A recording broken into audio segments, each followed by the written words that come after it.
Domani lascia l'incarico come vice sindaco della città di Padova. Adesso è ufficiale, Arturo Lorenzoni non è più il vice sindaco di Padova, ma solo il candidato alla guida della Regione Veneto per il centro-sinistra.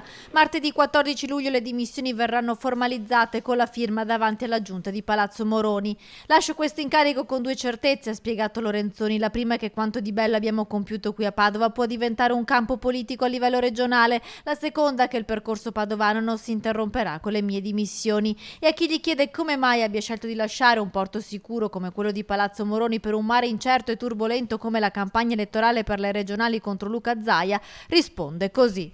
È la consapevolezza di poter portare una logica di integrazione tra il mondo, diciamo così, dei partiti politici e il mondo dei movimenti, della società civile, di poter aiutare a fare da collante tra questi mondi. Questo è quello che abbiamo fatto a Padova e questo è quello che credo possiamo fare anche nella regione del Veneto.